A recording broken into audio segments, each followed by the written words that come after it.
কেমন আছে বন্ধুরা? ছোটদের পুরাণ কথা চ্যানেলে সকলকে স্বাগত। পুত্রদের এই আশ্বাস বাণী শুনে সগর রাজা তার অশ্বমেধের অশ্ব ছেড়ে দিলেন। অশ্বটি দৌড়তে দৌড়তে প্রথমে স্বর্গের দিকে চলল, আর সগর রাজার 60,000 পুত্র আরও সৈন্য সামন্ত নিয়ে সেই অশ্বের পেছনে পেছন চলতে লাগলো। স্বর্গ থেকে দেবরাজ এই দৃশ্য দেখে ভয় পেলেন। তিনি নারায়ণকে বললেন, প্রভু, এই বিপদ থেকে কিভাবে বাঁচব? সগর রাজার 60,000 পুত্র আরও সৈন্য সামন্ত নিয়ে আসছে, আমাদের স্বর্গ তো লণ্ডভণ্ড করে দেবে। এটা থেকে কিভাবে বাঁচব সেই উপায় বলুন।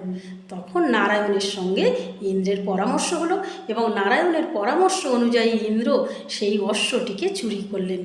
যজ্ঞের অশ্ব নিয়ে তিনি চলে গেলেন পাতালে, এবং পাতালে ধ্যানরত কপিল মুনির পেছনে অশ্বটিকে বেঁধে রেখে চলে এলেন।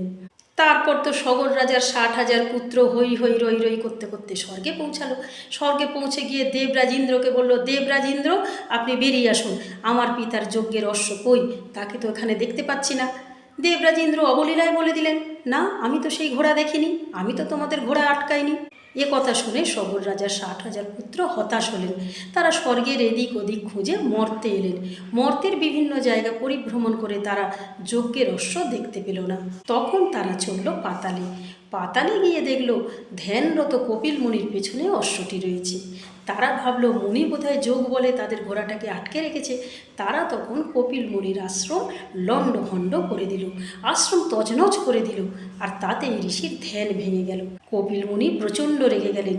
তিনি বললেন, দুর্বৃত্তরা, তোরা আমার আশ্রম তছনছ করছিস, আমি তোদের অভিশাপ দিচ্ছি, তোরা এক্ষুনি ভস্ম হয়ে যা।